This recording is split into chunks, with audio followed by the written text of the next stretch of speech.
Arema. Oh, seneng dadi senep.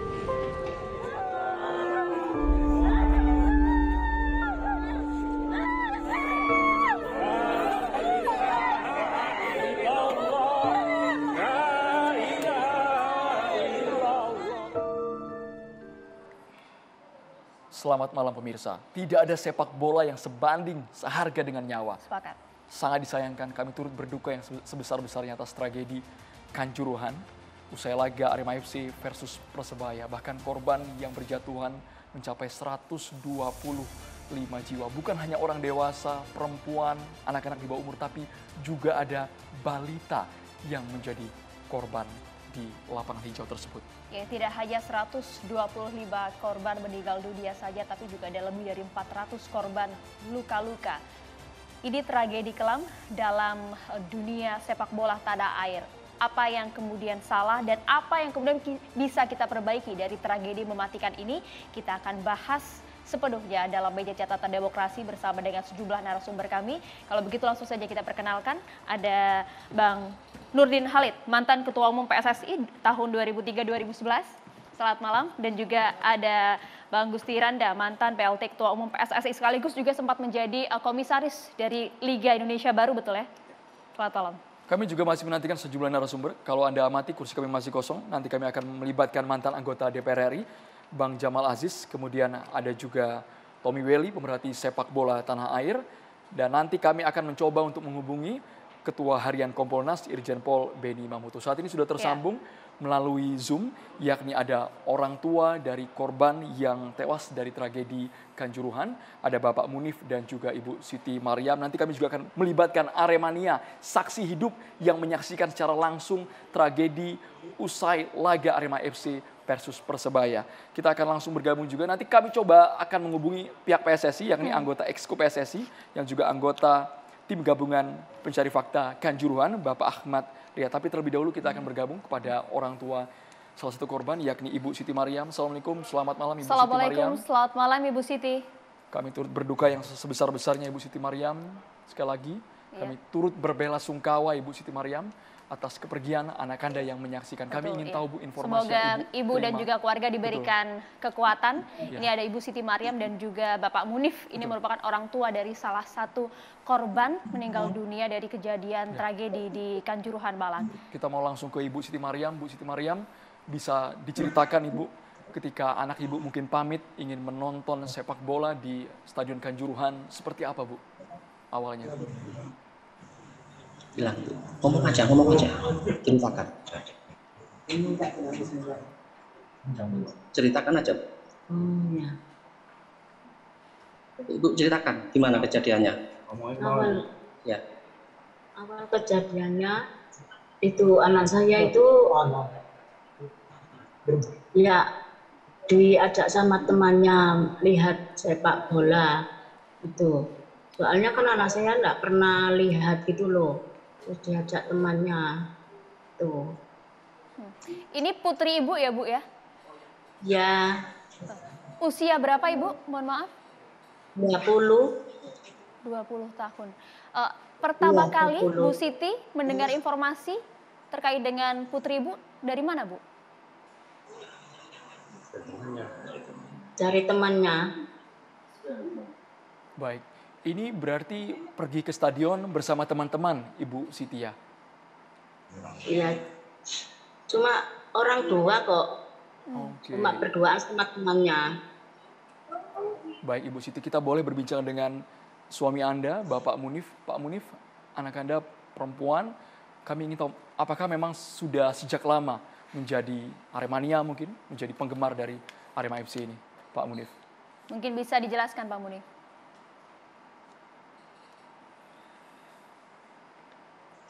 Ya. Halo Pak Munif, kami ingin tahu Pak Munif, bagaimana awalnya anak Anda tertarik untuk menyaksikan sepak bola secara langsung di stadion? Bisa diceritakan mungkin Pak Munif?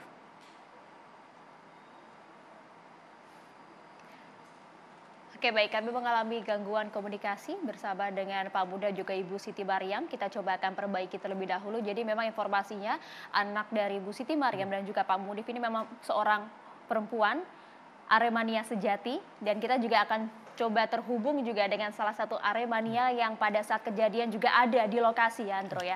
Sudah bergabung bersama kami ada Mas Rudi. Selamat malam Mas Rudi. Iya, selamat malam Mbak. Iya, Mas Rudi pada saat kejadian betul ya ada di lokasi, ada di Stadion Kanjuruhan ya Mas ya? Iya, saya ada di lokasi. Berada di tribun berapa Kanjuruhan. pada saat itu? Kanjuruhan, saya menonton laga Arema. Saya di tribun 14, sektor paling terakhir. Bisa diceritakan Mas, peristiwa mencekam detik-detik ketika itu terjadi bagaimana Mas? Termasuk kan peristiwa mencekam itu berada di tribun 14 juga tempat Anda berada ya Mas ya? Iya, di 14 juga. Jadi ceritanya adalah ketika 90 menit terakhir, peluit panjang ditiupkan, itu belum ada Aremania yang masuk ke lapangan. Jadi ketika 90 menit peluit panjang dipeluitkan, itu pemain Persebaya itu masuk ke dalam ruang ganti semuanya. Jadi belum ada Aremania sama sekali. Ketika ada Aremania yang mau ke lapangan, itu sama Aremania sendiri itu ditolak. Jadi kayak jangan turun, seperti itu. Karena Aremania sendiri itu tahu kalau itu adalah kesalahan yang mengakibatkan ke timnya nanti. Seperti itu. Nah, jadi, ketika silakan Mas, dilanjutkan Mas. Nah, jadi setelah itu ada 2 orang Aremania yang masuk ke lapangan, tapi bukan untuk menyerang Persebaya, tapi untuk memberi support kepada pemain Arema. Seperti itu. Jadi tujuan turun itu pada saat itu ingin memberikan dukungan justru kepada tim ya? Iya, sebenarnya sama Aremania sendiri. Itu udah ada banyak mau turun ke lapangan, tapi sama Aremania itu ditolak, jangan sampai turun. Tapi ada 2 yang lolos sampai ke lapangan. Nah, tapi kalau tujuannya anak-anak ini bukan untuk menyerang atau merusak fasilitas, tapi untuk mensupport pemain Arema. Itu ada videonya, pemain dirangkul langsung sama supporter 2 orang tadi yang Aremania yang masuk duluan. Pemantik awal apa itu Mas, sehingga terjadi kericuan di bawah itu? Hingga ramai kemudian ada ribuan orang turun ke lapangan. Nah, setelah itu Aremania tersebut ketika support itu banyak Aremania yang ikut turun untuk mensupport pemain juga. Itu bawa bendera Ayo Arema, hari ini harus menang, kayak fokus seperti itu. Nah, ketika udah pemain terakhir itu kalau nggak salah ada Alvarisi sama Maringa. Maringa ini udah masuk ke ruang ganti. Setelah masuk ke ruang ganti, Aremania ini dipukul mundur sama pihak aparat. Di Zoom kan ada itu, dipukul mundur, nongol kan? Setelah dipukul mundur sama pihak aparat, teman-teman Aremania yang di tribun itu nggak terima kalau teman-teman kita itu dipukuli sama pihak aparat. Akhirnya kita semua, bukan kita semua ya, beberapa turun ke lapangan untuk membela teman-temannya dan untuk melindungi teman-temannya gitu. Tapi ternyata sama pihak polisi malah dipukuli dan disemprotkan gas air mata ke tribun. Sedangkan di tribun itu banyak cewek-cewek, ibu-ibu yang dia itu bukan menonton kerusuhan, tapi dia antri untuk keluar stadion. Sedangkan pintu di stadion itu masih tertutup, jadi mereka itu masih antri. Di pintu saya, di pintu 14, itu yang kebuka. Nah, setelah semprotan gas air mata dilemparkan ke tribun, itu baru semuanya panik sepanik-paniknya. Saya tahu sendiri. Oke. Mas Rudi, yang Anda lihat ada berapa kali tembakan gas air mata? Kalau berapa tembakan gas air matanya, yang saya tahu ke arah tribun pertama 2. Nah, setelah 2, itu ada yang nembak lagi ke tribun berdiri. Jadi di Kanjuruhan itu ada tribun atas sama tribun bawah. Nah, tribun bawah ini tribun berdiri. Yang saya tahu pertama ke tribun atas. Setelah itu saya belum ngerasain. Setelah ditembak lagi ke tribun bawah, ke tribun berdiri tersebut, itu saya baru merasakan. Jadi asapnya itu jalan ke sampai sektor terakhir, sampai ke pintu 14. Nah, dari situ saya keluar karena saya udah nggak bisa. Mas Rudi, alasan pihak kepolisian menembakkan gas air mata karena terjadi aksi anarkis. Polisi juga diserang, Mas. Kalau penglihatan langsung dari Mas Rudi, bagaimana sebenarnya di lapangan itu? Mas, nggak ada yang namanya supporter itu menyerang polisi duluan. Kita nggak pernah, Mas, menyerang polisi. Bahkan kita itu percaya bahwa polisi itu mengayomi kita seperti itu. ibarat itu nggak bakalan ada asap kok Mas kalau nggak ada api.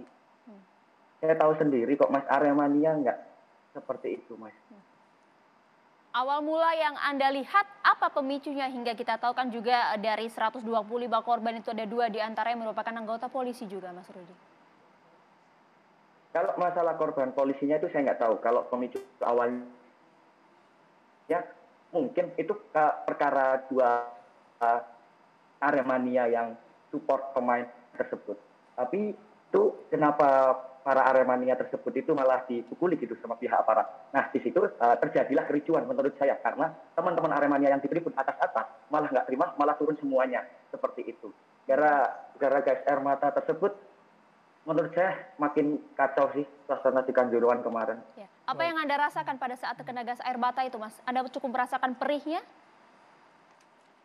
Saya pernah merasakan gas air mata itu sebelum di Kanjuruhan. Jadi saya pernah merasakan gas air mata tersebut. Jadi ketika saya di Kanjuruhan kemarin, waktu laga Arema Persebaya, itu ketika saya udah kena duluan, maksudnya udah kayak kerasa kena, itu saya udah langsung ngejar ibu sama anak, saya kasihkan baju saya ke ibu sama anak itu untuk menutupi mukanya. Karena saya pernah merasakan seperti panas gitu. Akhirnya saya kasihkan, saya langsung keluar. Saya nggak tahu ibu sama anak tersebut gimana. Yang penting mukanya udah ketutup. Tapi saya nggak tahu dia masih hidup. Mas Rudi, kami ingin tahu Mas, yang Anda lihat di tribun. Karena tadi Anda mengatakan gas air mata diarahkan ke tribun, padahal di lapangan yang mencekam. Itu ada ibu-ibu, anak-anak, atau gimana itu Mas di sana Mas? Kami tidak terbayang kepanikannya soalnya Mas.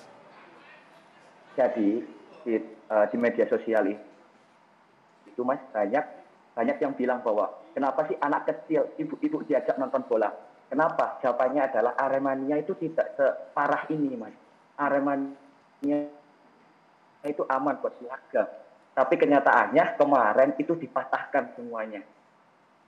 Saya lihat sendiri, Mas, bahwa ada anak-anak berlari-larian, ada ibu berlari-larian ketika cari anaknya, anakku, begitupun anaknya, mama, seperti itu. Saya tahu sendiri. Yang paling parah adalah dari kuping kanan, kuping kiri, itu semuanya minta tolong, Mas. Iya, sebegitu Benar-benar mencekam. minta tolong, saya nggak bisa nolong satu persatu. Iya, sebegitu mencekam.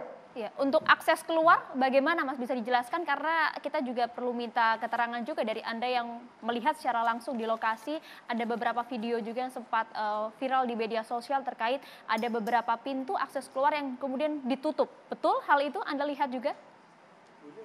Betul Mbak. Jadi saya di Tribun 14 itu, saya itu keluar langsung ke Tribun 14 itu, terus kan saya masuk lagi ke Tribun 14 untuk cari teman saya. Tapi ternyata di Tribun 14 itu udah mepet dorong-dorongan banget. Udah mepet-mepetan, sesek banget, saya tahu sendiri. Akhirnya saya keluar menuju ke pintu 13. Ternyata di pintu 13 itu masih tertutup.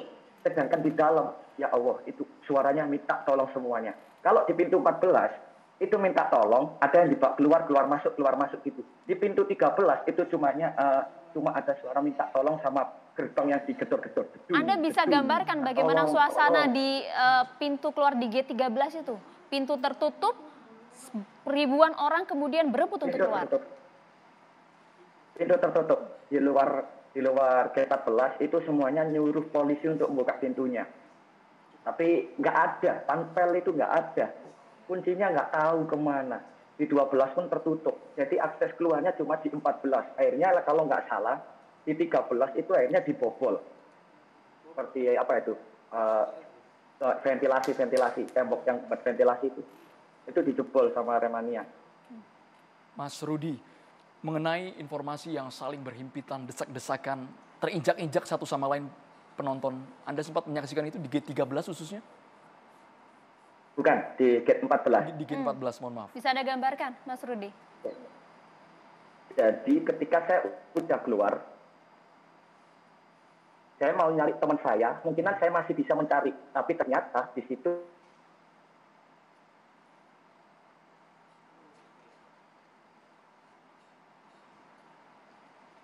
Baik, kami coba terus untuk menghubungi Aremania.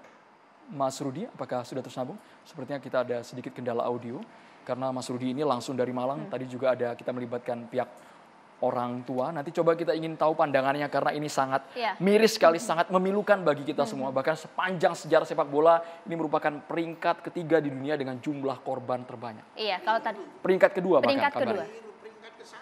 Nanti kalau misalnya kita lihat juga datanya bahwa memang ada beberapa data yang masih berbeda, tapi kalau kita lihat statement terakhir dilaksanakan oleh Bapak Kapolri, jumlah korban meninggal dunia ada 125. Korban tadi disampaikan juga tidak hanya orang dewasa, kemudian remaja bahkan balita juga disaksikan oleh Rudi pada saat di lokasi ya. Kita coba menghubungi kembali orang tua dari salah satu korban, Bapak Munif. Apakah sudah tersambung Pak Munif? Kami ingin tahu Pak Munif cerita ketika orang tua mendengarkan kabar dari anaknya yang menjadi bagian penonton di Stadion Kanjuruhan. Pak Munif, bisa diceritakan? Silakan.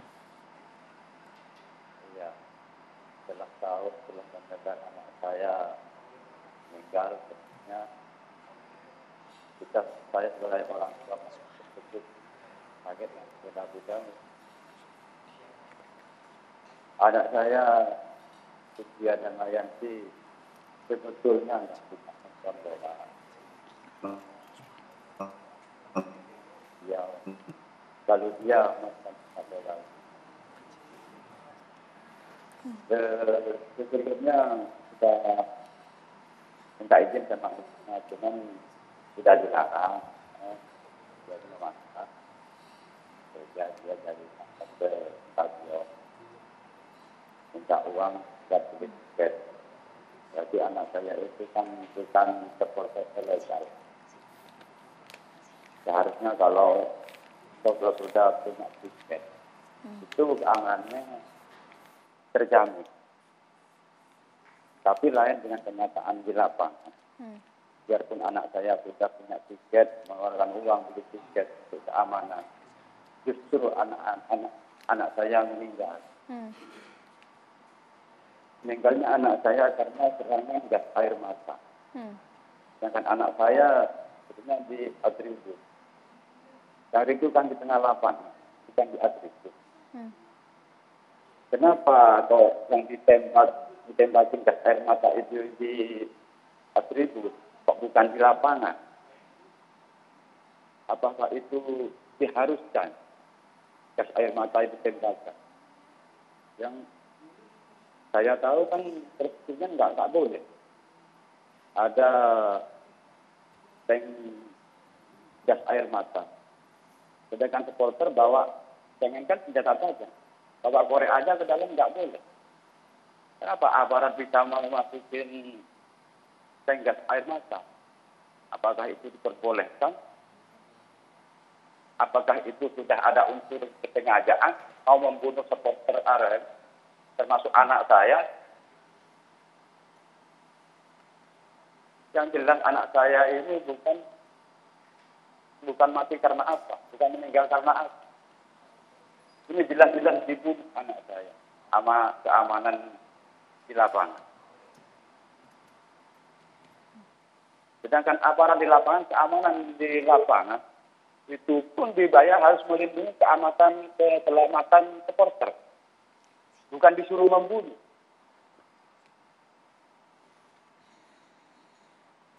Kenapa harus begitu jadinya?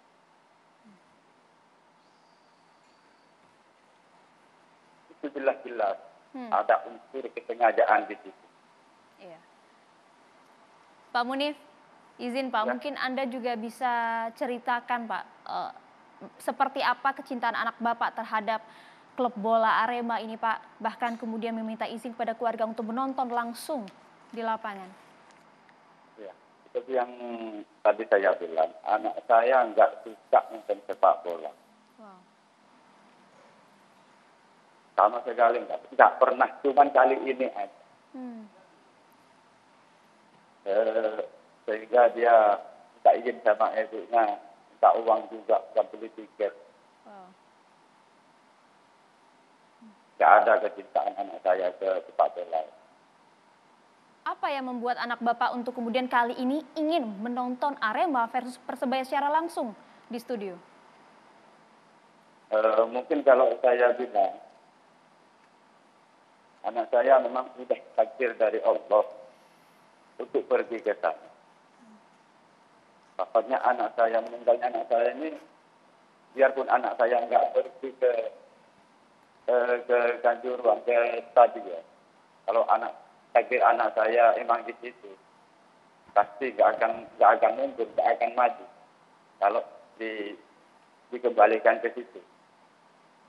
Tapi yang jadi faktor jelas itu anak saya kena tembakan gas air mata, faktor utama. Baik. Yang seharusnya kan jangan boleh. Ya. Itu ada gas air mata. Ya. Pak Munif, Ya. dari pihak PSSI, dari Arema FC, mungkin dari Menpora, kepolisian, apakah sudah datang ke rumah Bapak? Apa yang disampaikan Pak Munif? Belum. Kalau dari klub pemain tadi sore ada. Apakah, mohon maaf Pak ini Pak, apakah ada bentuk tanggung jawab dari mereka memberikan santunan ke pihak keluarga korban? Sudah Bapak terima? Gimana? Apakah ada bentuk tanggung jawab Pak? Pemberian santunan mungkin ke keluarga korban, apakah sudah diterima oleh pihak keluarga Pak? Dari pihak? Dari pihak Arema FC dan juga PSSI, Pak Munif.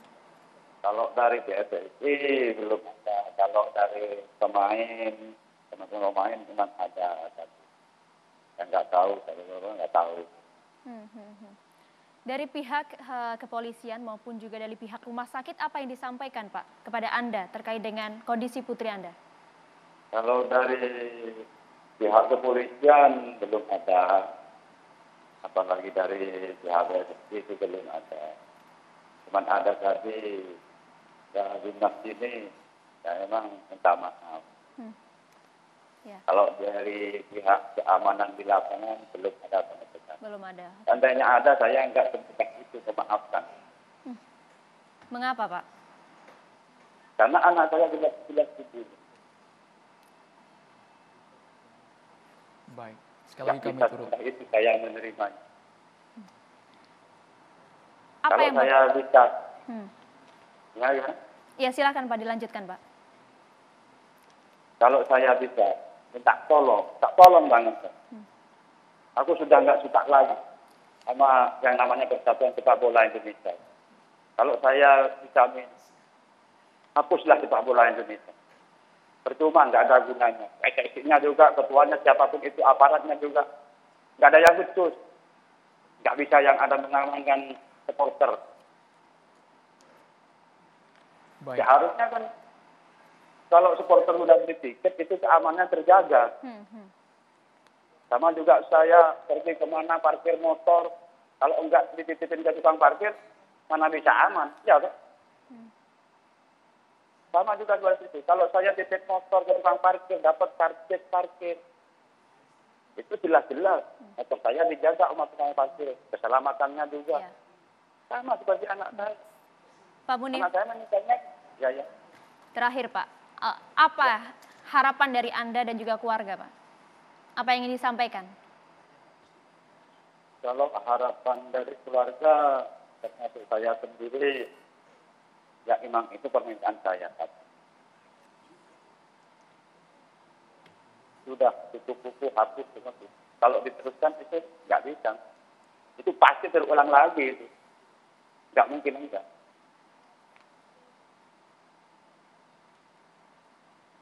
Baik, sekali lagi kami turut berbelasungkawa Pak Munif, Ibu Siti, dan juga tadi sebelumnya ada Aremania. Ya. Tadi ungkapan yang cukup mencengangkan dari orang tua Munif, korban. Bu Siti, bahwa kenapa kita tidak becus mengurus sepak bola, bubarkan saja pengurusnya. Aparat kok bisa bertindak semena-mena di lapangan. Nanti para narasumber bisa menanggapi hanya di catatan demokrasi. Sesaat lagi pemirsa.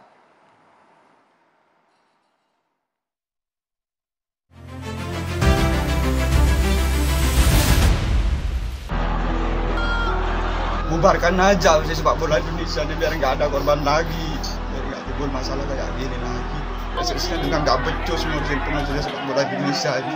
Ada polisi yang menembakkan gas air mata tersebut ke arah tribun penonton. Yang di tribun tersebut banyak ibu-ibu, anak-anak, bahkan perempuan-perempuan yang nggak ikut campur tentang.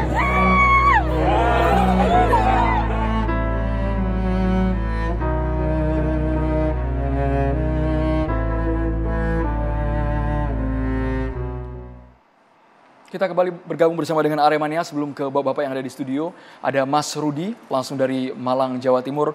Mas Rudi, Anda yang ada di lapangan langsung, di tribun yang melihat bagaimana suasananya begitu mencekam. Jadi menurut Anda yang tadi masih terputus, pemantik awalnya itu apa, Mas?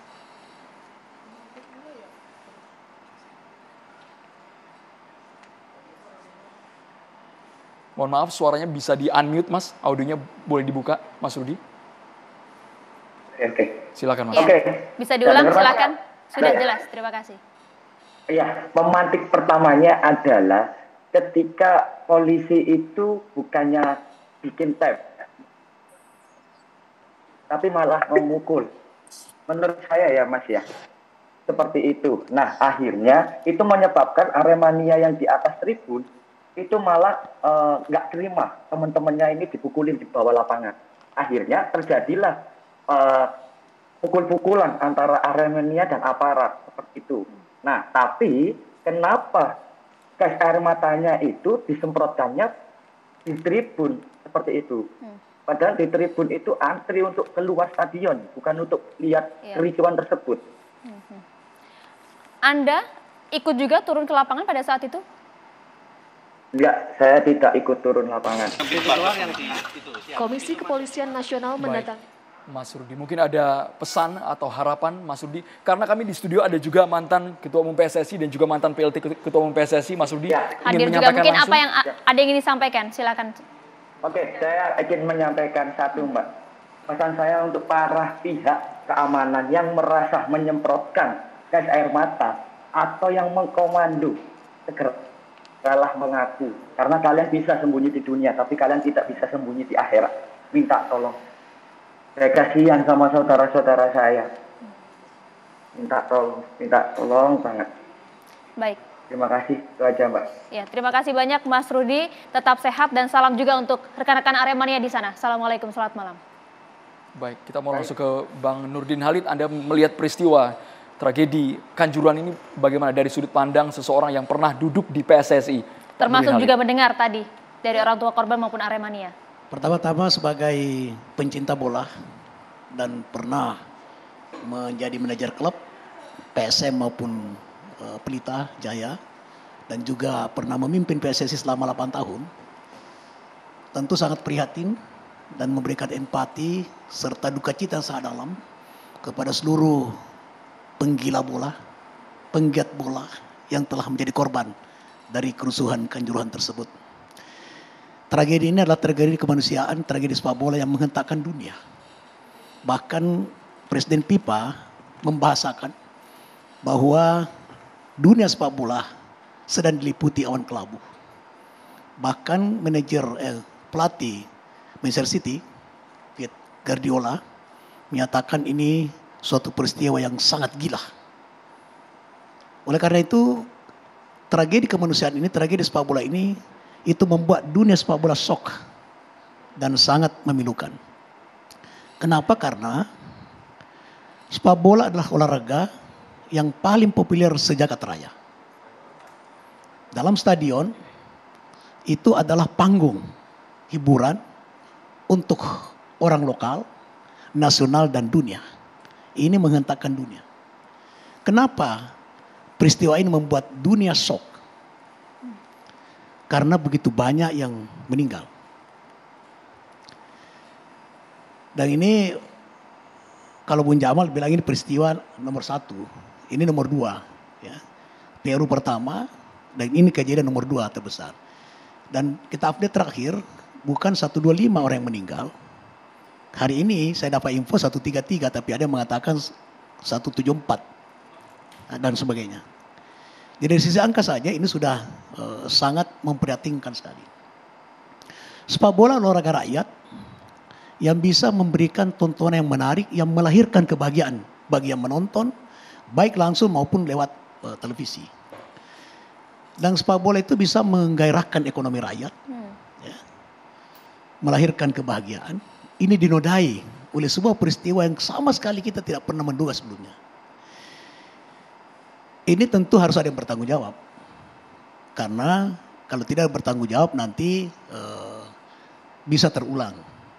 Tetapi kita memberikan apresiasi kepada pemerintah, khususnya Bapak Presiden, Kapolri, Menpora, dan Ketua PSSI yang begitu cepat dan tanggap sekali dalam melakukan antisipasi dengan melakukan investigasi. Nah, kalau PSSI tidak segera melaporkan atau proaktif melakukan koordinasi lobby-lobby ke FIFA, maka ini bisa PSSI dihukum.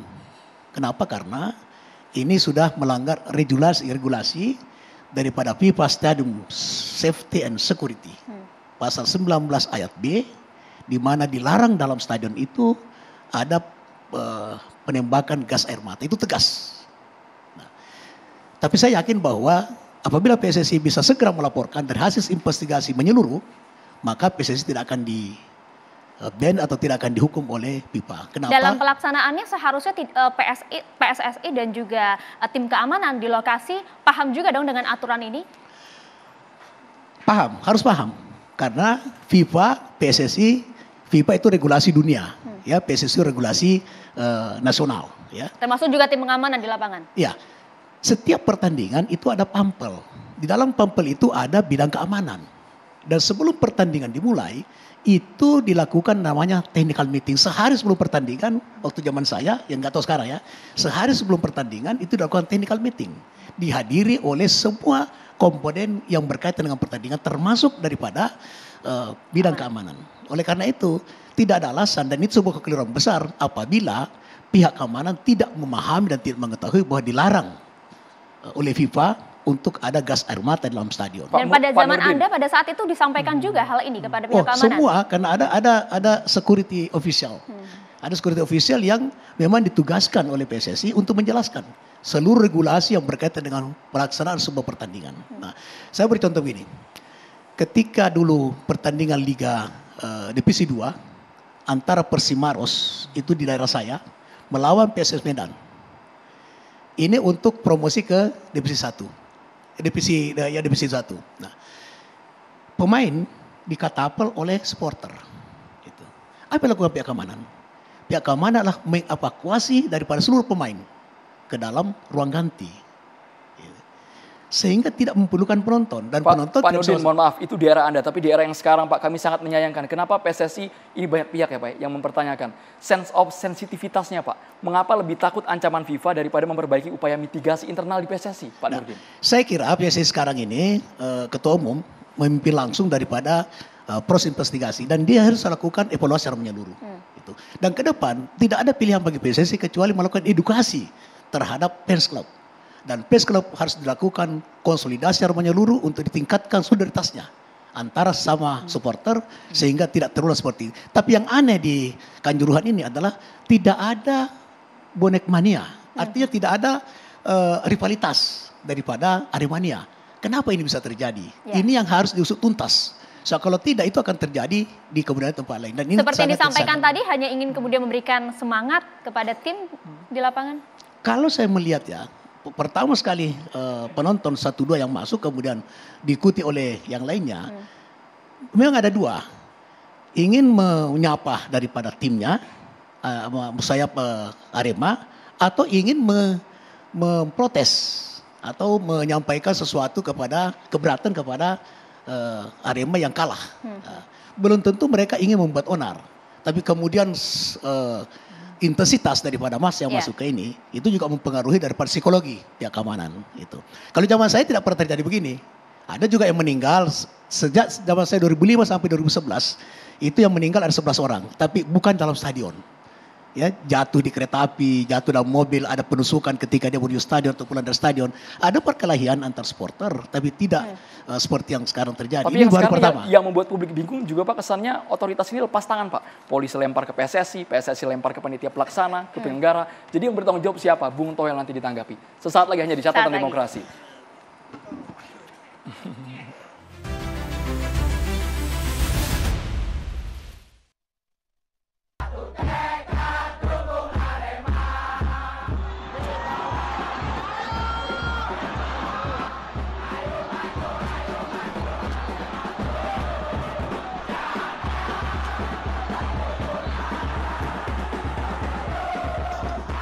Seru lur.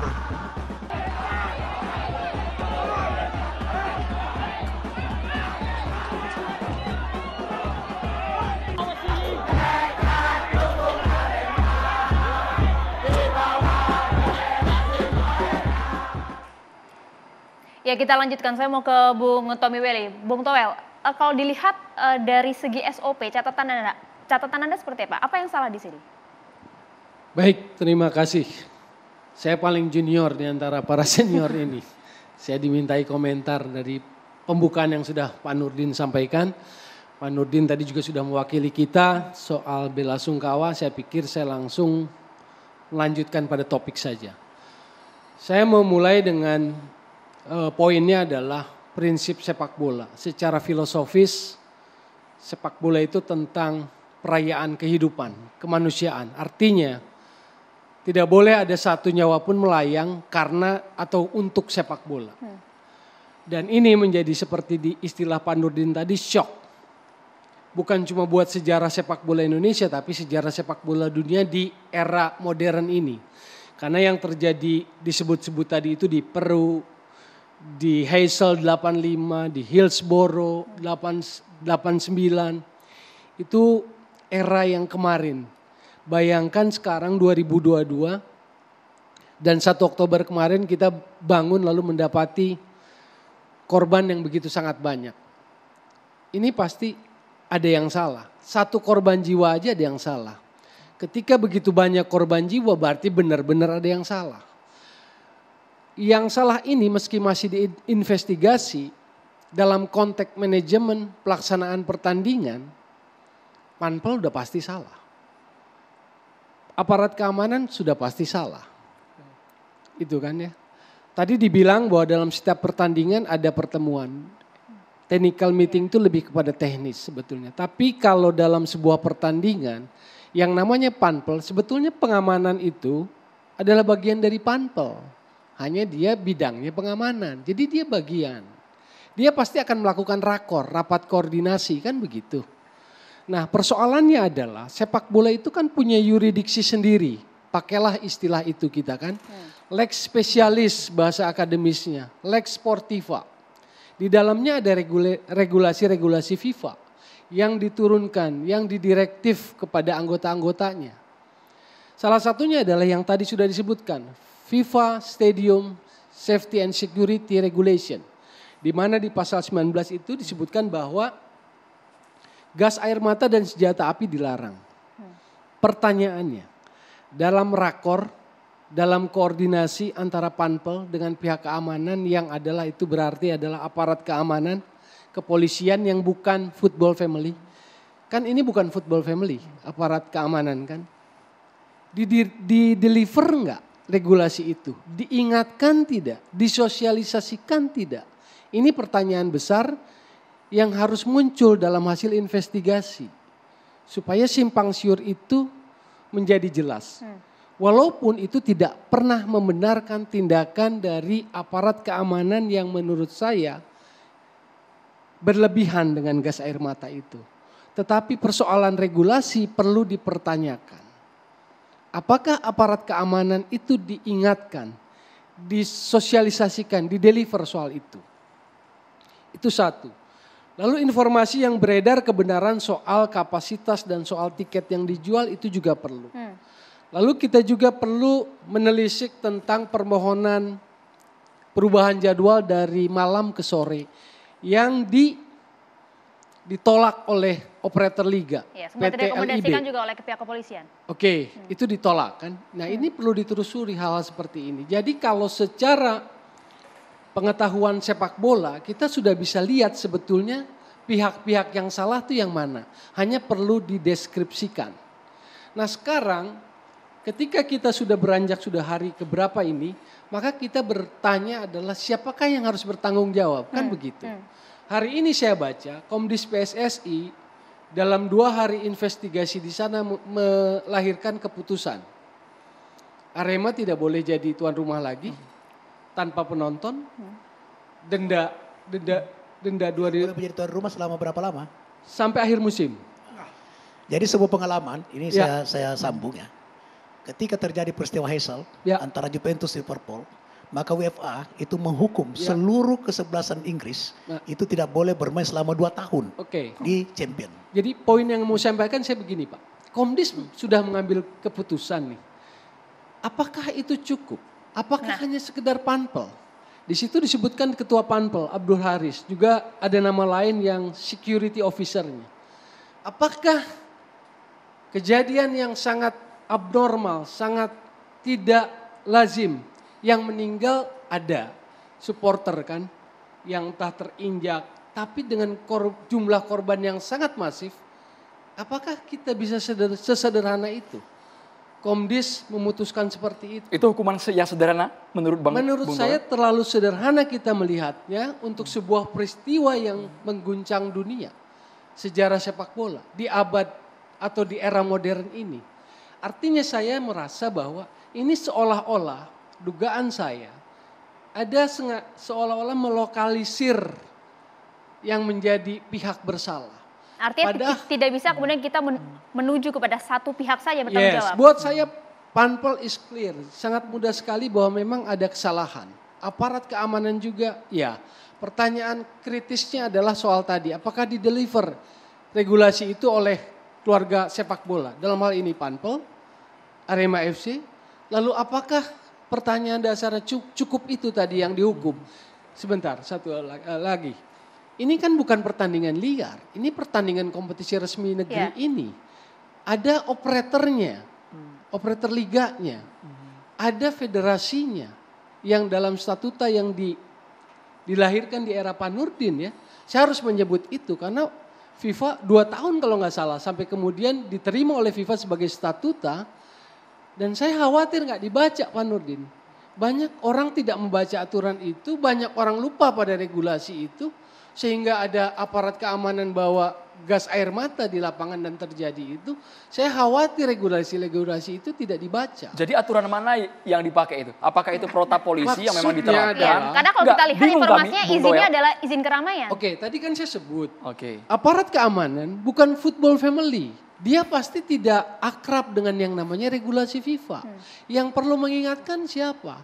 Yang punya event itu siapa? Kan football family. Dalam hal ini adalah PSSI, PT Liga, dan Panpel pertandingan. Aturan itu yang harus dipakai. Ya, dalam rakor artinya panitia, klub, pelaksana pertandingan harus menyampaikan itu kan. Maka pertanyaan kritisnya disampaikan enggak? Aparat keamanan ini, kepolisian ini tahu apa tidak? Apakah tidak tahu? Apakah tidak diberitahu? Apakah tahu tapi tetap terjadi seperti itu. Tapi kan ini bukan kali pertama Kanjuruhan digunakan sepak bola. Mungkin ada ratusan pertandingan, mereka juga dilibatkan. Makanya, maka ada sebuah kelalaian, ada sebuah kecerobohan. Maka saya bilang satu aja sudah tidak bisa diterima, satu korban jiwa. Apalagi di jumlah seperti ini. Semua dunia menatap gitu loh, tahu. Shock dengan kejadian ini. Era modern loh ini. Maka saya bilang yang bertanggung jawab nggak boleh sekedar seperti keputusan Komdis itu. Ada LIB loh. Yang bicara tentang jadwal, yang diprotes sejak awal musim oleh para supporter. Yang sudah memakan korban supporter yang entah karena kelelahan pulang kecelakaan di jalan. Ada federasi loh PSSI yang paling bertanggung jawab, otoritas tertinggi sepak bola loh. Dan sampai sekarang belum bicara. Makanya saya khawatir keputusan Komdis ini hanya melokalisir yang bersalah, yaitu Panpel dan itu tadi. Bang Gusti Randa. PSSI dan juga LIB juga harus bertanggung jawab dalam hal ini. Baik, terima kasih. Pertama saya berbelasungkawa innalillahi wa inna ilaihi raji'un kepada para korban semuanya. Sudah banyak saya kira statement-statement terhadap apa yang terjadi ya, tragedi kemanusiaan. Saya mau bikin 2 klaster supaya kita juga jernih dan tidak emosi gitu.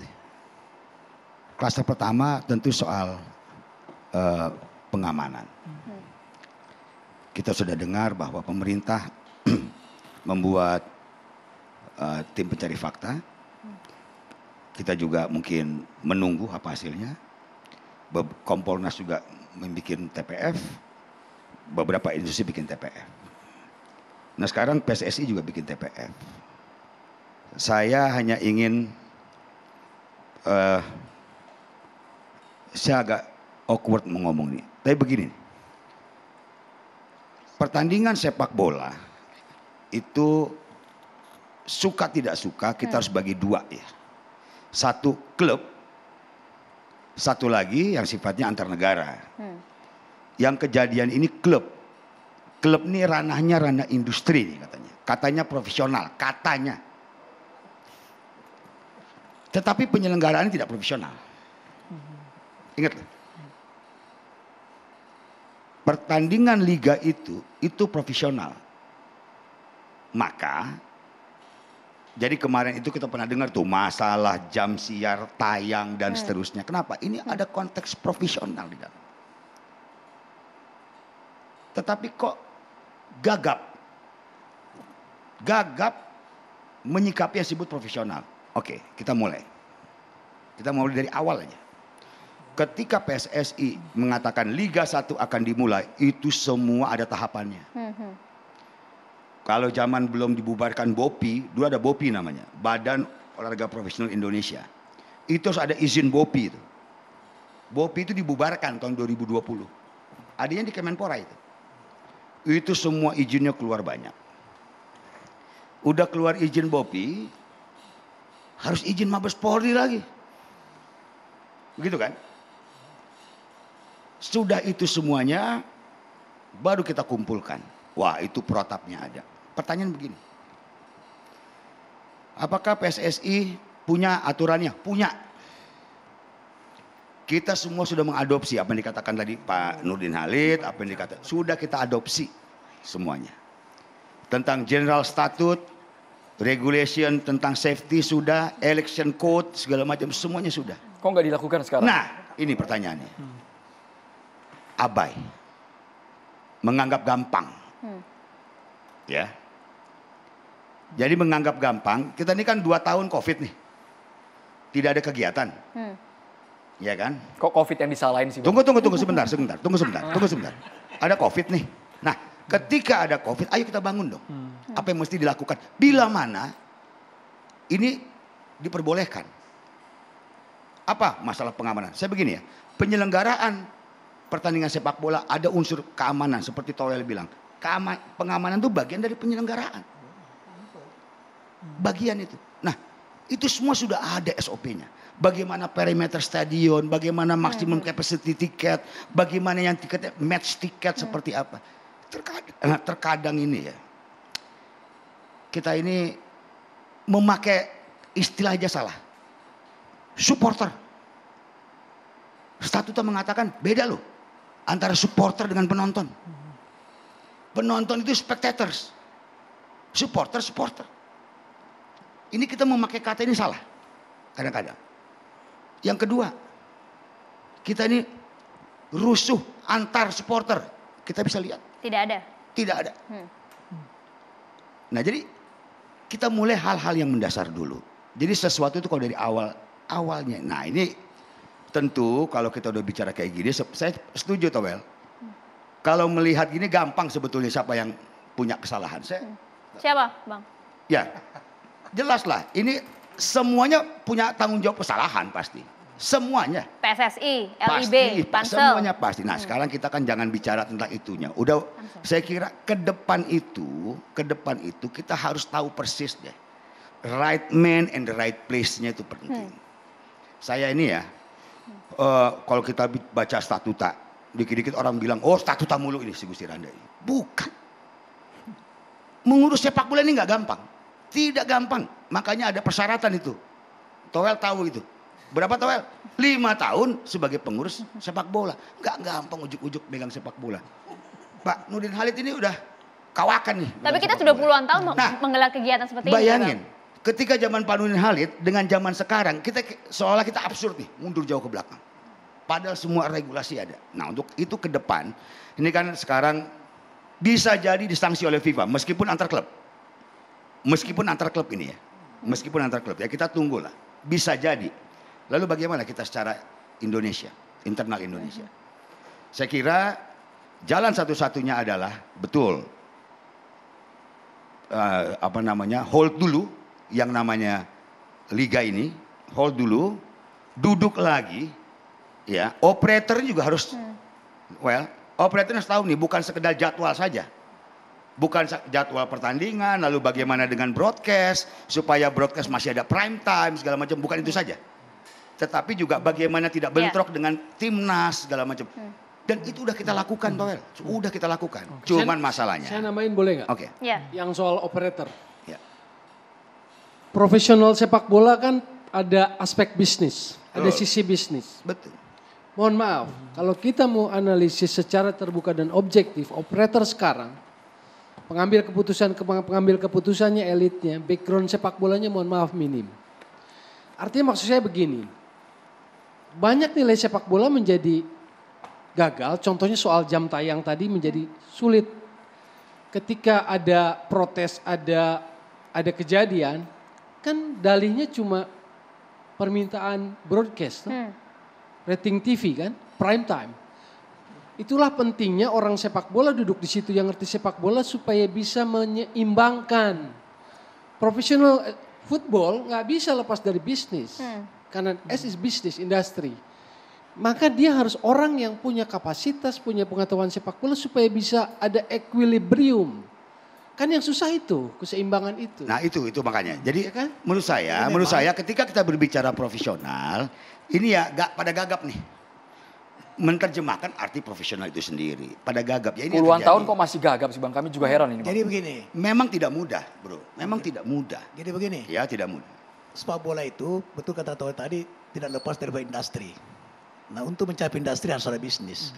Tetapi harus ada keseimbangan antara kepentingan bisnis dengan kepentingan keamanan, gitu. Kepentingan kenyamanan, kepentingan sepak bola. Nah, kalau kita mendengar pernyataan dari Sekjen PSSI, ya, dia mengatakan begini, kenapa surat polisi yang minta jadwal pertandingan dimajukan ke jam 3:30 sore, itu tidak dipenuhi karena ada kesepakatan, ini statement Sekjen PSSI yang saya ikuti, ada kesepakatan bahwa bonek mania itu tidak hadir, tidak ada dalam stadion, tidak boleh ikut dalam stadion. Nah, sehingga mungkin dengan ini maka Pampel pihak keamanan merasa aman karena tidak ada rivalitas, tidak ada bonek mania.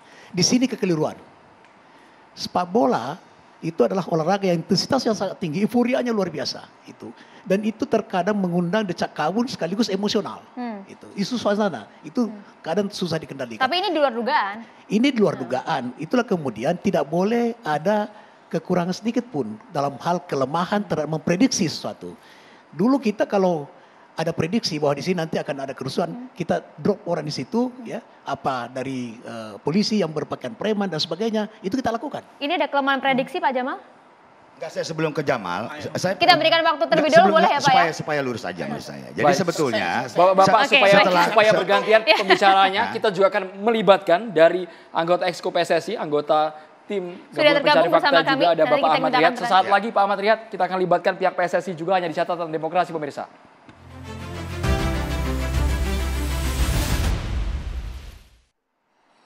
Sebelum kita ke Pak Jamal, kita langsung ke Pak Ahmad Riyad, merupakan anggota TGIPF Kanjuruhan. Pak Ahmad Riyad, kami ingin tahu apa yang sudah dilakukan oleh PSSI, Pak.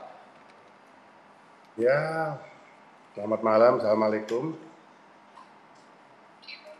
PSSI sudah bersama Komite Disiplin, sudah melakukan investigasi mulai hari Senin. Kita datang mulai Minggu di Malang sampai Senin, sampai hari tadi jam 3 kita umumkan ada hasil investigasinya yang berujung karena kita investigasi hanya terhadap law of the game LOTG, maka kita tidak keluar kepada yang lainnya, hanya mengenai pertandingannya saja. Mulai awal pertandingan sampai akhir ditemukan adanya kesalahan dari Panpel dan kesalahan dari security officer. Jadi kita sudah umumkan, mereka disanksi semua. Kita memahami bahwa sanksi ini bukan berarti menghapus air mata di Malang, bukan. Tapi tidak bisa dinilai dengan materi apapun. Kejadian meninggalnya korban di Malang ini apapun, satu nyawa pun sebetulnya tidak bisa diartikan dengan materi apapun. Tapi itu setidaknya yang dilakukan oleh PSSI sesuai dengan kode disiplin, menghukum secara maksimal pada mereka semua. Sanksinya boleh langsung diutarakan, Pak? Ya, terhadap Arema, manajemen Arema dilarang bermain di Malang sampai musim akhir sebagai tuan rumah dan harus partai usiran berjarak 250 km dari kota Malang, dari Stadion Malang. Yang kedua, security officer dihukum seumur hidup, tidak boleh aktif di dunia sepak bola karena dia dianggap gagal dalam menyelesaikan atau adanya supporter yang masuk ke lapangan. Begitu juga Panpel. Panpel juga dihukum seumur hidup. Pak Bariat, kalau boleh tahu apa kesalahan mendasar dari security officer itu sehingga dihukum seumur hidup? Satu, yang kedua, apakah security officer itu maupun Pampel mensosialisasikan atau tidak mensosialisasikan daripada regulasi FIFA pasal 19 ayat B yang menyatakan dilarang penggunaan gas air mata dalam stadion? Ya. Silakan Pak Bariat. Jadi itu yang berhak menegur di dalam Panpel sesuai dengan kode safety-nya PSSI yang diadopsi dari FIFA, itu adalah security officer. Ternyata saat itu security officer tidak melakukan teguran. Sehingga ya keamanan melaksanakan pelemparan gas air mata. Begitu juga Panpel. Dan padahal mereka jelas tahu bahwa di pasal 3 bahwa Panpel itu total termasuk di dalamnya security officer bertanggung jawab penuh terhadap keselamatan, keamanan semuanya. Dan membebaskan PSSI dari segala tuntutan. Itu di pasal 3 jelas, Bang Nurdin. Ada di pasal 3, jelas seperti itu. Jadi ini berarti seluruh nasib yang ada di pertandingan apa yang diprogram. Nah, PSSI nasibnya semua di tangan Panpel. Kalau Panpelnya tidak profesional menjalankan safety keamanannya, maka akibatnya seperti ini. Itu yang jadi keprihatinan kita semua. Ini karena korbannya juga begitu banyak yang tidak bisa dinilai lagi kerugiannya, tidak bisa dinilai dengan Pak Riyad, izin diskusi Pak Riyad. Tadi Pak Riyad dalam pembukaan penjelasannya mengatakan bahwa PSSI atau investigasi PSSI ini dilokalisir dalam konteks law of the game kan, LOTG tadi di awal pembuka. Iya, betul. Supaya kita tidak salah persepsi. Betul. Jadi dalam pandangan, dalam pemikiran saya, law of the game itu adalah aturan permainan. Ya. Itu adalah kitabnya atau undang-undangnya buat perangkat pertandingan. Jadi, mohon maaf, dalam konteks ini saya merasa itu istilah yang salah. Jika investigasi pakai pagar law of the game. Karena kalau dalam investigasi ini ada 8 pertandingan, maka yang harus dipakai adalah regulasi pertandingan Liga 1. Kalau law of the game itu miliknya para wasit dan perangkat pertandingan. Ya, tadi karena saya dengar begitu. Karena saya tadi dengar begitu. Supaya tidak ada kesan bahwa PSSI ingin melokalisir kejadian yang sangat extraordinary ini gitu loh. Dengan skala korban jiwa yang luar biasa. Kita membagi dengan investigasinya polisi, kita bagi betul. Dan investigasinya pemerintah kita bagi. Karena yang pemerintah dan Komnas HAM secara umum, kita mulai awal proses kita bagi 3 dalam pertandingan. 1, pra pertandingan, perizinan, surat menyurat. Lalu dalam pertandingan 90 menit, ingat ya, menit ke-1 sampai ke-90 tidak terjadi apa-apa. Setelah peluit ditutup oleh wasit, itu kewajiban Panpel 10 menit sebelum peluit berakhir, Panpel itu harus buka pintu. Mulai dari pintu yang berisiko kecil diserobot supporter dari luar. Itu sampai semenit 90 itu harus sudah semua. Tapi kenyataannya di menit 80 pintu belum dibuka, menit 85 pintu belum dibuka. Itu dia. Pak Riyad. Iya. Bismillahirrahmanirrahim. Assalamualaikum warahmatullahi wabarakatuh. Ini tadi kan Pak Nurdin dengan segala pengalamannya, Pak Toel dengan segala pengetahuannya, Pak Gusti Randa dengan asumsi-asumsinya. Saya kepingin tidak kemana-mana. Ini kan korban terlalu banyak. Jadi yang pertama saya harus mengucapkan innalillahi wa inna ilaihi rajiun untuk keluarga Aremania. Gitu. Ini kalau mau tanya tentang law of the game dan lain sebagainya. Ini korban ini awal mulanya apa? Awal mulanya apa ini? Kok sampai seperti ini? Berarti kalau seperti apa yang dikatakan Bung Nurdin, Bung Toel, ini tidak ada kelanjutan dalam menyampaikan sistem keamanan. Berarti bagaimana ini? Dan harusnya pengaman itu tahu bahwa di lapangan itu menurut statuta FIFA-nya tidak boleh ada gas air mata. Nah ini orang korban semua akibat gas air mata. Terjadi injak-injakan di antara mereka. Dan sekarang ini kita tidak bisa ngomong yang agak keluar terlalu jauh. Ini semua orang kirim jejak digital. Ya, jejak digital yang terjadi sampai korban segitu banyak. Kita ditunjukkan bagaimana orang mau cari selamat. Jebol tembok. Bukan jebol tembok, jebol loster. Yang karena yang dianggap mudah itu loster karena ada lubang-lubangnya. Dijebol sama mereka lewat situ. Ada satu penonton namanya Yanto. Itu kepingin nolong orang. Masuk keluar. Masuk keluar. Sampai terakhir dianya sendiri jadi korban. Ya, saya terupdate terus ini. Ada satu anak di Mbareng itu. Sekarang itu dibuat jujukan semua pejabat datang ke sana. Karena apa? Orang tua dua-dua meninggal. Ya. Emaknya meninggal, bapaknya meninggal. Ya, ini dapat update terus kita.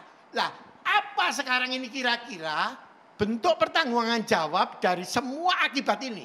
Siapa yang harus paling bertanggung jawab? Ini pemerintah bentuk tim. Apa itu namanya? TGF atau apa itu? TGIPF. TGIPF, ya. Yang diketuai Pak Mahfud. Betul. Oke, itu bentuk satu keseriusan pemerintah punya peduli terhadap persepak bolaan ini. Ya, dibentuklah tim itu. Kira-kira targetnya apa? Nanti WHO-nya ini apa? Kalau saya lihat daftar namanya orang-orangnya, yang saya kenal 3 itu cuman, yang ngerti bola betul.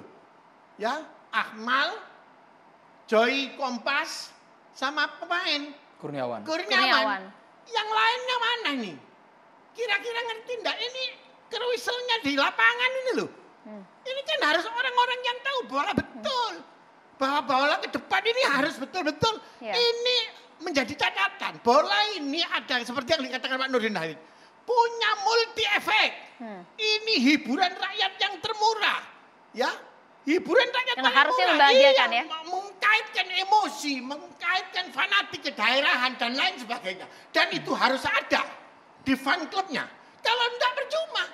Karena katanya, Bu Jamal, ada suatu pernyataan dari Arya tadi yang perlu kita perdalam. Iya. Gitu. Yang mengatakan bahwa security official ini lalai. Ya, tidak menyampaikan regulasi FIFA. Pak Aryat betul itu ya? Pak Aryat masih tersambung? Halo? Tolong diulang lagi Pak Nurdin. Ya, apa betul tadi Pak Aryat pernyataan saya tidak salah dengar bahwa security official diukur seumur hidup karena lalai tidak menyampaikan kepada pihak keamanan tentang regulasi FIFA yang melarang penggunaan gas air mata. Betul begitu Pak Aryat? Bukan begitu. Yang security officer gagal untuk mengembalikan supporter yang turun ke lapangan. Mengatasi supporter yang turun. Oke, tapi jadi waktu technical meeting, apakah security official atau pampel, keamanan itu kan bagian dari pampel. Itu ya? Apakah mensosialisasikan regulasi FIFA maupun regulasi PSSI bahwa tidak boleh penggunaan gas air mata dalam stadion? Ya, dari yang kita tanyakan dari investigasi yang ke Panpel menyatakan sudah pernah tapi di tahun 2018. Bukan yang pada saat ini. Pada saat kejadian kemarin diinformasikan kembali tidak Pak? Yang ini tidak ada bukti yang sekarang ini ada seperti itu. Nah, karena ini pernyataan ini sangat berbahaya. Ya, pernyataan berbahaya. Kita baca pasal 359 KUHP yang berbunyi barang siapa karena kelalaiannya, kehilafannya menyebabkan matinya seseorang, maka dipidana minimal paling lama 5 tahun kalau nggak salah. Nah, ini bahaya ini. Karena ini 133 atau 125 yang meninggal, jiwa ini luar biasa ini. Jadi kalau karena kelalaian tidak mensosialisasikan status FIFA dan ditemukan bahwa penyebab banyaknya orang meninggal karena gas air mata, maka itu kena pasal 359 KUHP. Jadi Pak Riyad, saya cuman ingin ikut berkomentar. Banyaknya tim-tim yang dibentuk. Ini satu bentuk pedulinya pemerintah. Tapi kira-kira way out-nya ini apa nanti? Apa ini nanti cuma buat di ajang politik saja? Momen ini dibuat ajang politik. Karena saya lihat dari daftar nama cuma 3 orang yang tahu tentang bola betul. Orang-orang praktisi bola yang sudah berkawak di sana tidak ada. Ya, ini saya berharap Pak Riyad salah satu Esko PSSI, kebetulan di wilayahnya jenengan, tolong ngomong sama Pak Mahfud jangan seperti ini. Ini banyak orang yang tahu tentang ini semua. Dan ini menggoncang dunia. Ini menggoncang dunia. Saya berharap hasil investigasinya Pak Kapolri, tim Menko Polhukam, PSSI, ada sinkronisasi. Dan sinkronisasi itu menjadikan itu nanti untuk kepentingan sepak bola kita di depan. Dan saya minta orang-orang yang bertanggung jawab sekarang kejadian ini ikut di dalam tim itu. Tapi begitu tim ini selesai menemukan seluruh rumusannya, saya mau lihat gentlenya para penanggung jawab. Ada enggak moral etikanya? Oke, tim sudah selesai. Saya sudah memberikan masukan sekemampuan saya. Karena ini sudah disinkronisasi hasilnya, saya sebagai penanggung jawab dan ini saya anggap gagal, saya menyatakan mundur. Ini saya mau lihat, sepak bola ini adalah alat paling yang sportivitasnya tinggi. Jadi kalau di dalam para pengurusnya punya etika politik atau etika moral yang baik, begitu tim selesai melakukan sinkronisasi, mereka mengundurkan diri. Boleh ditanggapi dulu soal tim TGPF? Boleh, silakan. Pak Arya ditanggapi Pak, komposisinya lebih banyak yang tidak mengerti bola Pak. Sebentar Pak Nurdin Halid. Mohon maaf Pak Nurdin, silakan Pak Arya. Langsung ditanggapi. Ya benar apa yang dikatakan Pak Jamal, tapi tidak semudah itu karena pemerintah punya otoritas untuk membentuk tim Pak Jamal. Kita kalau mau memaksakan orang bola apalagi yang aktif di dalam sepak bola, tapi kalau yang di luar seperti Pak Nurdin, seperti Pak Rendra, Pak Jamal, saya kira ya oke-oke saja untuk masuk karena ngerti, karena mantan yang membangun PSSI kapan-kapan nanti Bapak semua yang di situ. Saya kira kalau yang aktif sekarang ya jangan masukkan tim investigasinya pemerintah nanti menjadi target akhirnya apa Pak Riyad?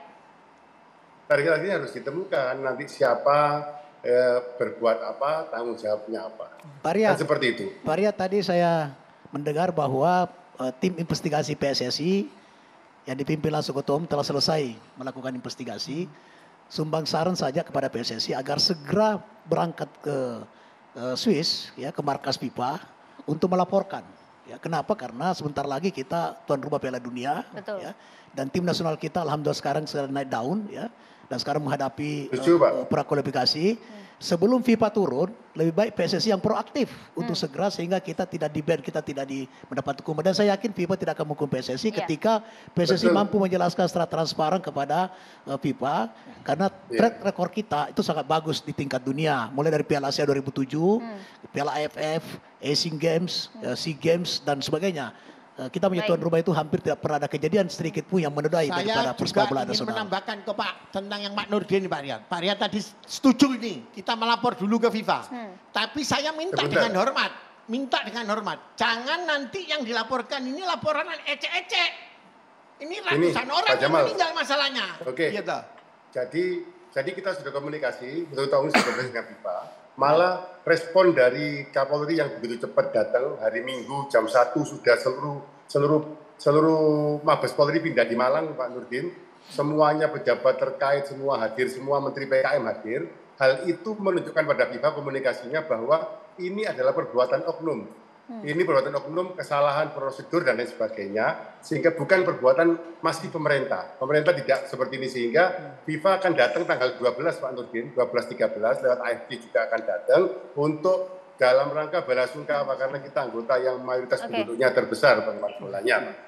Itu. Ya, FIFA paling anti nantinya kalau ternyata ini standar pemerintah harus memang tiap lapangan harus ada gas air mata, itu baru yang FIFA nggak suka. Tapi ini kan selesai ditindak, Kapolri cepat sekali responnya. Baik Pak Riyad, itu ya, komentar saya adalah terkait tim pencari fakta. Itu adalah oke lah ranahnya negara respon terhadap kasus ini ya. Secara hukum positif lah. Saya juga melihat pemberitaan bahwa misalnya kepolisian mencopot, memindahkan oknum polisinya yang melakukan tindakan di luar kepatutan. Lalu juga militer juga seperti itu, Panglima. Tapi poin saya adalah begini, karena kita insan sepak bola, jangan hukum positif itu sih silakan jalan karena itu adalah kewenangan negara. Hukum sepak bolanya yang jangan jadi nggak terdengar gitu loh. Karena sekarang misalnya FIFA itu kan akan mendengar dari federasi, dari anggotanya. FIFA itu akan mendengar laporan dari anggotanya. Itu satu yang pertama. Jadi hukum sepak bolanya yang sekarang ingin kita dengar karena persoalan ini adalah persoalan sepak bola. Iya. Inti masalahnya kan sepak bola yang memakan jiwa kan begitu. Nah, sekarang saya mau mengingatkan bahwa publik terutama korban itu hanya mau melihat pertanggungjawaban. Siapa yang harus bertanggung jawab kan begitu. Sekarang kita bicara soal properti. Regulasi itu kan milik federasi.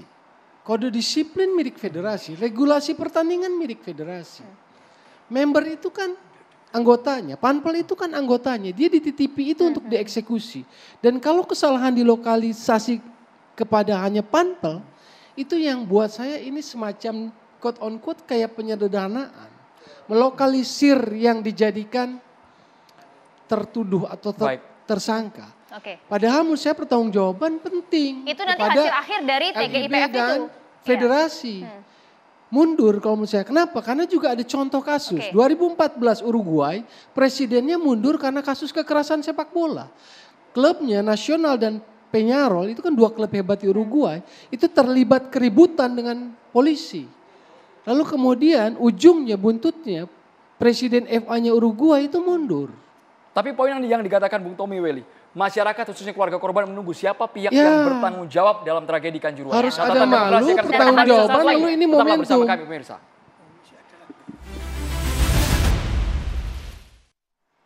Ya, di studio kita sudah hadir Kiai Haji Haikal MZ.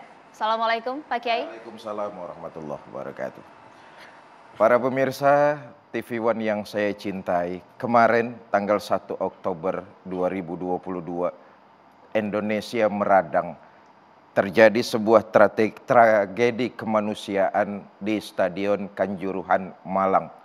Korban jiwa berjatuhan tidak kurang 125 keluarga besar kita bangsa Indonesia. Jelas, pertama, kasus ini harus dapat penanganan lebih serius. Pasti ada yang bertanggung jawab dan harus ada. Karena itu kita kawal bersama kasus ini. Jangan lagi sampai kasus ini kemudian terbebas dari tidak ada yang bertanggung jawab atas peristiwa tersebut. Yang kedua, berikan waktu kepada aparat negara untuk mencari siapa yang memang harus bertanggung jawab terhadap tragedi tersebut. Yang ketiga buat kita, berhentilah narasi-narasi yang membuat suuzon, menyatakan bahwa keluarga-keluarga kita yang tewas dalam tragedi tersebut adalah sia-sia. Mereka tewas, mereka wafat, mereka tidak ada yang sia-sia. Siapa tahu di antara mereka yang terdesak, sesak napas, terjepit dan terhimpit, dari bibirnya selalu keluar kalimat takbir, selalu keluar kalimat tahlil, selalu keluar kalimat tasbih, dan mereka semua tidak ada yang sia-sia. Mudah-mudahan husnul khatimah. Di akhir mari sama-sama kita doakan mereka, mudah-mudahan mereka mendapat tempat yang sebaik-baiknya di sisi Allah Subhanahu wa taala. Allahumma ighfir lahum warhamhum wa'afihim wa'fu anhum waj'alil jannata maswahum wa akrim nuzulahum wa wasi' madkhalahum wa nawwir kuburahum birahmatika ya arhamar rahimin. Wa sallallahu ala sayyidina Muhammad wa ala alihi wa sahbihi wasallam wa akhiru da'wana anil hamdulillahi rabbil alamin. Terima kasih banyak Ustadz Fikri Haikal, Pak Nurdin Halid, Pak Gusti Randa, tadi juga ada Pak Ahmad Riyad. Terima kasih banyak juga Bang Jamal, terima kasih juga Bang Toel. Pemirsa, kami akhir catatan demokrasi hari ini, kita akan berjumpa lagi minggu depan. Saya Maria Segaf. Dan saya Ruben Merkuri, selamat malam, sampai jumpa.